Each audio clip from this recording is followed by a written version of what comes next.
மாண்புமிகு முதல்வர் ஜோசப் விஜய் அவர்களே, கரூரை சேர்ந்த ஒரு சாமானிய ஒரு பெண்ணா எனக்கு ஒரு கேள்வி இருக்கு. கரூர் துயர சம்பவத்தப்போ போலீஸ் நாடகம் ஆடினாங்க. எனக்கு அப்ப அந்த நாடகம் எல்லாம் தெரியலன்னு சொன்னீங்க. லேட்டா வந்தது உங்களுடைய தவறுன்றது இப்ப வரைக்கும் நீங்க அனலைஸ் பண்ணாம தான் இருக்கீங்க. சரி இருக்கட்டும், நாடகம் ஆடினதாவே இருக்கட்டும். ஆனா திருச்சி ஏர்போர்ட்ல நீங்க உள்ள நுழையும் போதே 31 பேர் இறந்துட்டாங்க சார்னு பத்திரிகையாளர்கள் கத்தும் போது திரும்பி கூட நீங்க பார்க்கல. உண்மையிலேயே உங்களுக்கு காது கேட்கலையா அப்படின்னு நீங்க சொல்ல முடியாது. காது கேட்கலன்னு சொல்ல முடியாது. ஏன்னா உங்க கூட இருந்தவங்க திரும்பி பார்த்தாங்க. நீங்க தான் திரும்பாம ஓடுனீங்க சார். நிஜமாவே நீங்க உங்களுக்கு அந்த தகவல்லாம் தெரியாம எப்படி இருக்கும் சார்? நீங்க ஸ்கிரிப்ட் எழுதுனதை பேசிட்டு இருக்கும் போதே அங்க உடல்கள் அங்கங்க போக ஆரம்பிச்சிச்சு. ஒரு எமர்ஜென்சிக்காக இறந்தவங்களோட உடலை தூக்கிட்டு போக ஆரம்பிச்சிட்டாங்க சார். ஆனா உங்களுக்கு அது தெரியலன்னு நல்லா சொல்லாதீங்க. மேல இருந்து வண்டிக்கு மேல இருந்து பார்க்கும்போது வியூ எல்லாமே தெரியும். ஆனா உங்களை காப்பாத்தின போலீஸோட உதவியோடு 41 பேரை கொன்று குவிச்சாங்கன்னு ஆதவ அர்ஜுன் அண்ணாவும் சொன்னாங்க. நீங்களும் மீண்டும் அதே மாதிரி காவல்துறை நாடகம் அடிச்சுன்னு சொல்றீங்க. நீங்க ஆட்சிக்கு வந்த உடனே கரூர்ல இருந்த அனைத்து காவலர்களையும் திக்கு தெரியாம வேற திசைக்கு மாத்தி போட்டிருக்கீங்க. இப்ப இடைத்தேர்தலுக்காக நீங்க அவங்களுக்கு இறந்த மக்களோட குடும்பத்துக்கு அனுதாபம் தெரிவிக்கிற விதமா இடைத்தேர்தல் டைம்ல நீங்க வந்திருக்கீங்க. இது எல்லாமே அப்பட்டமா நாடகம்ன்றது கொஞ்சம் யோசிக்கிற மக்களுக்கு மட்டும்தான் தெரியும் சார். கண்மூடித்தனமா இருக்கிறவங்களுக்கு இது கண்டிப்பா தெரியாது சார்.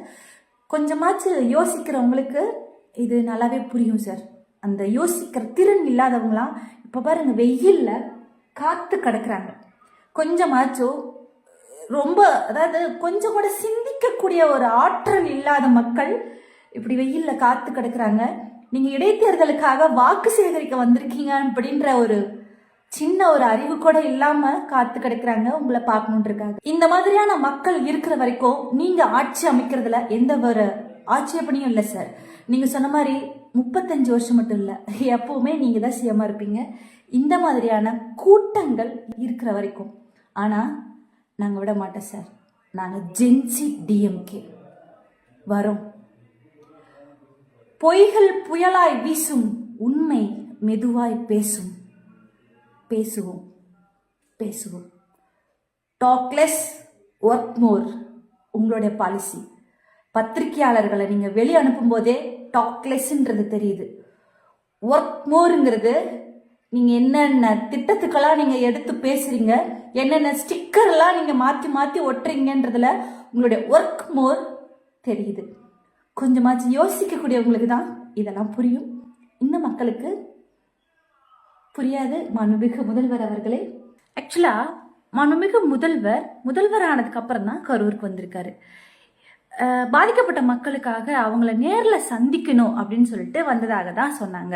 41 பேருக்கு அரசு பணி நியமன ஆணை, அதோடு சேர்ந்து அரசு நிகழ்ச்சிகள் நிறைய இருக்கு அப்படின்னு சொல்லிட்டு தான் வந்தாங்க. ஆனா எல்லாருக்கும் என்ன ஒரு சந்தேகம் இருந்துட்டே இருந்துச்சுன்னா, கரூர்ல இடைத்தேர்தல் வருது, அதுக்காக தான் விஜய் அவர்கள் வருகிறார் அப்படின்னு சொல்லிட்டு ஒரு பேச்சு இருந்துட்டே இருந்துச்சு. எல்லாரும் மற்றவங்க எல்லாம் அனுதாபத்துக்காக அவங்களுக்காக பாதிக்கப்பட்ட மக்களை நேர்ல சந்திக்கல, அதனால அவங்கள பாக்குறதுக்காக வராங்கன்னு சொன்னாங்க. அதனாலதான் சார் துக்கம் அனுசரிக்கிறதுக்காக தான் பிளாக் அண்ட் பிளாக்ல வந்திருக்காங்கன்னு சொன்னாங்க. ஆனா அவரோட பேச்சிலேயே தெரிஞ்சது இடைத்தேர்தல், அதாவது கரூருக்கு வராங்கன்னு அனௌன்ஸ்மெண்ட் வந்தது எப்போ அப்படின்னா, எம்ஆர் விஜயபாஸ்கர் அவர்கள் ராஜினாமா செஞ்ச அதே நாள்ல கரூருக்கு மாண்புமிகு முதல்வர் அவர்கள் வருகை தர இருக்கிறார், பாதிக்கப்பட்ட அந்த குடும்பங்களை சந்திக்கிறதுக்காக அப்படின்னு சொல்லி சொன்னாங்க. ராஜினாமா கரூருக்கு வராரு, இடைத்தேர்தல் கரூருக்கு வராரு, அவ்வளவுதான். மக்கள் இதை புரிஞ்சுக்கணும்.